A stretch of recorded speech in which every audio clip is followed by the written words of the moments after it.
Hey everyone, welcome back to Dungeon Brew. We're going to be continuing our tactics series where we're talking about goblins today. Stay tuned. Welcome to Dungeon Brew.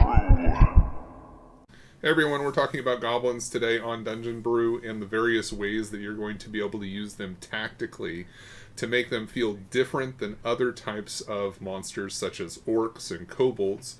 If you are enjoying the content and you want to help support the channel, please go ahead and like and subscribe and hit the notification bell. All of that helps us to grow the channel and continue to bring content like what we're talking about today.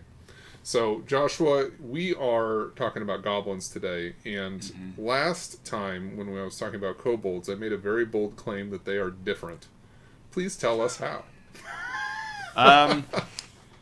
So I think it's sometimes easier to start how they're the same. Okay. Goblins are cunning in a similar way that kobolds are cunning, but they utilize their cunning in a different way. Okay. So I think that when I look at the two side by side, it's recognizing that they're oftentimes maybe more, I don't know if intelligent is the right word, but I'll use it, intelligent than what probably the typical GM gives them credit for, because they're such low-level enemies that we just don't give them a lot of consideration. They're usually those first throwaways that we pop up into those initial battles to give some XP to our players. But recognizing how dangerous they can actually be and how they use their intellect in the terms of, just cunning behavior that can be challenging and make those first encounters really engaging for low-level players, I think is super interesting. So goblins themselves are cunning in the sense that they try to pick apart the party by using kind of the same hit and run tactics that kobolds do, but not from a place of trying to lure them back into a lair, but in terms of trying to draw them into the next trap that they've set for the enemy. Right, because kobolds don't really work that way. They are not interested in getting into a combat with anyone at all. They have their fallbacks and they have their tactics for when they do, because it's the only way that they can survive.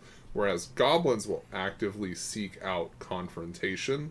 And for me, I feel like it's a maliciousness that occurs with them. So they'll see an adventuring party, or they'll see anybody moving through, like travelers or commoners or merchants or whatever, and they'll go, oh, you know what will be fun? We should ambush them and, kill them and steal their goods and whatever.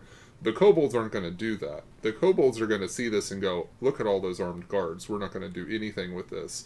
And then they'll wait for goblins or orcs or thieves or somebody to come in and attack it. And then once everyone's dead and the orcs have finished looting what they want from it, the kobolds will come in and take what's left back to their lair. Yeah, I think of kobolds as being like hyenas, where they're scavengers by all sense of the means. But you're right, goblins are not that way, and I love your word of them being malicious, because I think of goblins as being chaotic, but it's more maliciousness even than chaoticness. Yeah. It's like they enjoy the spilling of blood and the overwhelming of the enemies and just the slaughter in general, Right. and then the reward that follows. Exactly.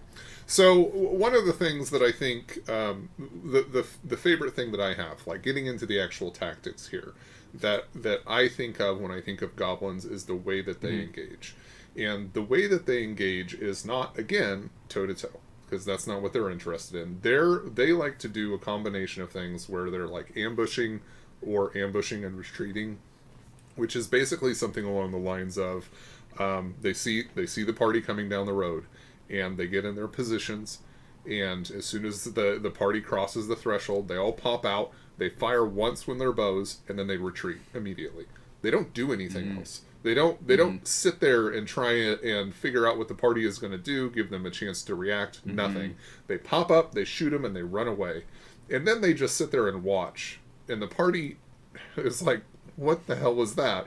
And then they move on. And when they move on, the goblins pop up and they do it again.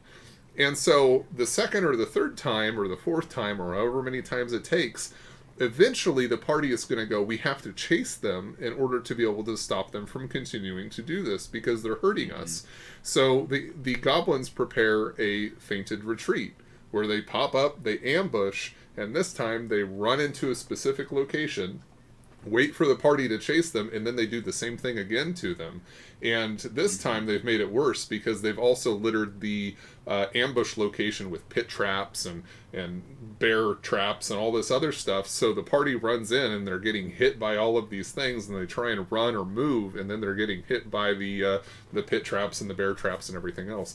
And that's the way that goblins defeat the larger, bigger, scarier opponents. And the frustrating thing from a player perspective is being able to pin them down, because their natural abilities in the monster manual is nimble escape, which is bonus action hide and bonus action disengage, which is exactly what they do. As soon as they get close to somebody, they're going to try and bonus action run away. And as soon as they pop up and shoot their bows, they immediately bonus action hide. That is how they operate. And I don't see this very often in a number of games. Most of the times, the goblins kind of operate the same way as like the kobolds in the Dragon Queen campaign we were talking about last time, where they just end up being these throwaway enemies at the start of the game, and you get to fight them toe to toe, and they're really easy to kill because they don't do anything except for stand there and die, and they don't use any of their abilities or any of their tactics. Yeah, which is I think frustrating. I mean, we've been playing now for 20 years plus in games, and oftentimes we worked off of modules that used low-level monsters like this in this similar way. That's kind of given a misrepresentation, I think, of who they are. And that's challenging to overcome in your mind, but it's really exciting as a player to step into a game where you see a GM using this, and it just completely refashions the way that you understand them.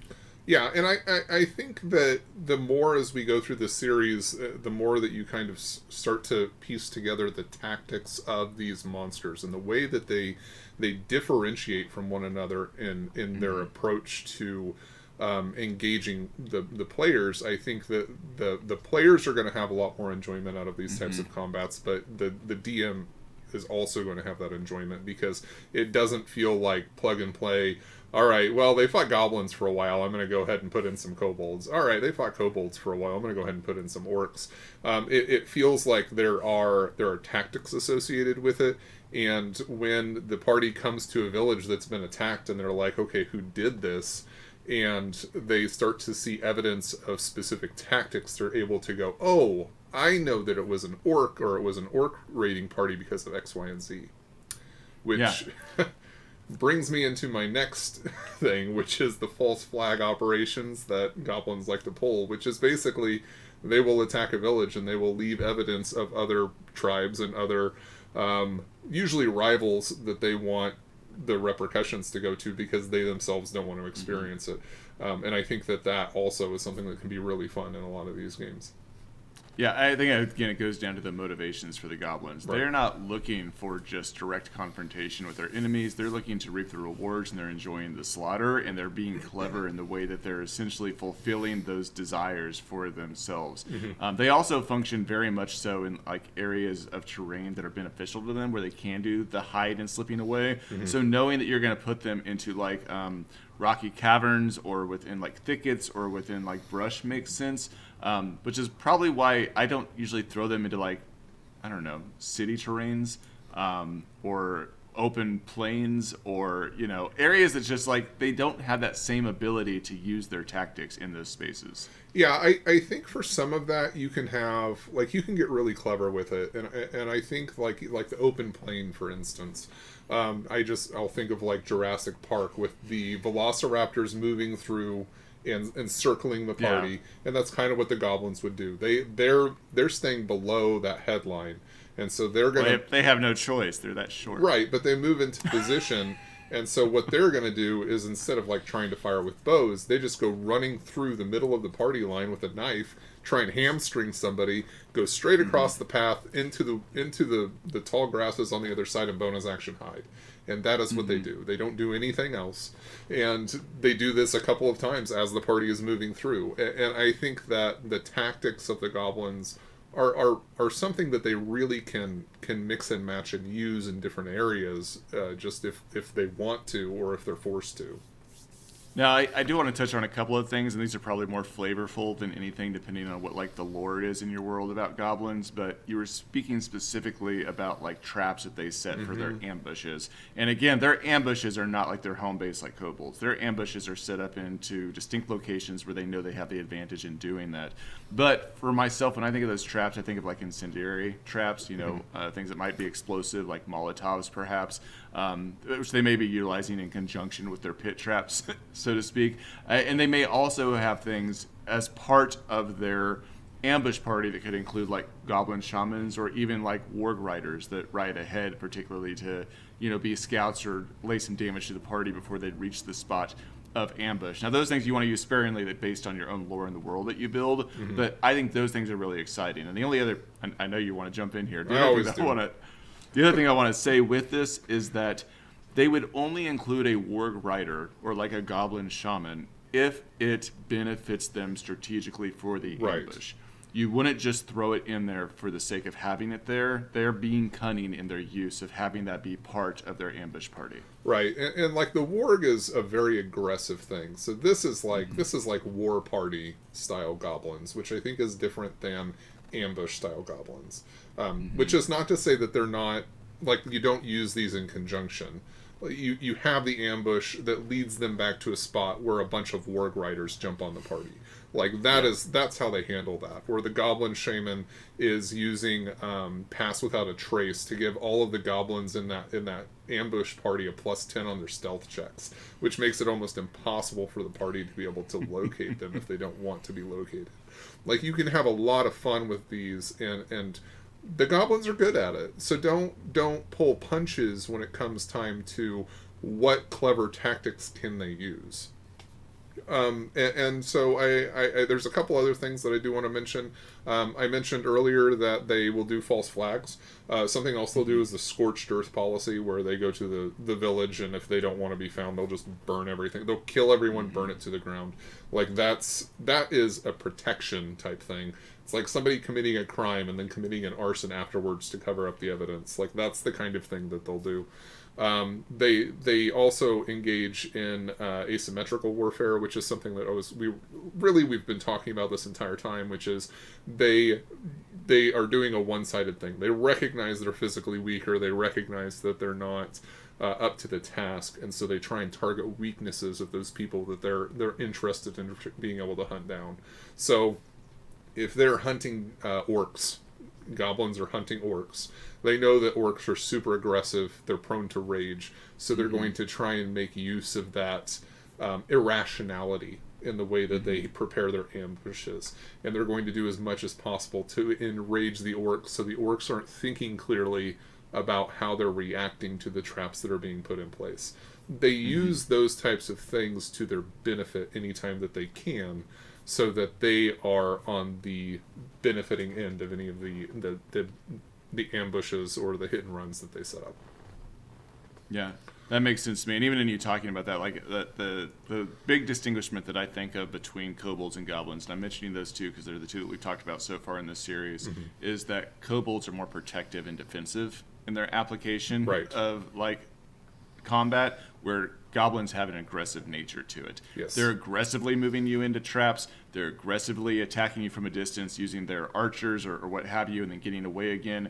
Kobolds are defensively moving you back into things that are prepped and ready, and they're letting that do the job so that they don't have to engage in any of that aggressive combat, or as minimum as possible. Which even the defense, like drawing you back into those, they don't want you to follow them. Like, they want to escape. They want to go to their lair and hide. And presumably, once you have found their lair, they would take the like, if they feel compromised, they will pick up and move. Like, they're not interested in continuing any type of long-term engagements with anyone. Goblins, it's like they're going to try and hunt you down and kill you. They're going, and when they draw you back to a position, it is a dummy fort that they set up that they want you to think is real, with a bunch of scarecrow zombies or scarecrow goblins along the fort, which at a distance, with a successful perception check, you go, yeah, there's goblins up there, I can see them. And it only it takes a really high, like a very good, DC 20 perception or something from any distance to tell that they're false. And then you go, okay, we're going to go attack the goblin camp, and surprise, it's an ambush because it's not the real camp. Their real camp is hidden somewhere in the woods that you're not going to be able to find unless you're able to hunt it down. Yeah, and if you find that place, they're on you like flies on shit. They're not abandoning their fort. Well, they will. They'll swarm, but they're also, and I think that this is really important, they're also cowards.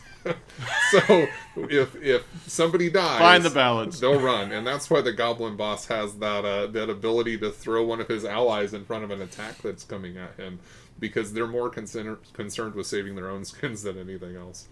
Mm-hmm. All right, well, I hope you guys have enjoyed this talk on goblins. Leave us a comment down below. Let us know some of your best games with goblins, some of the tactics that you've used, how you faced them if you were a player in that combat. And as always, we'll see you guys next week. Dungeon Brew.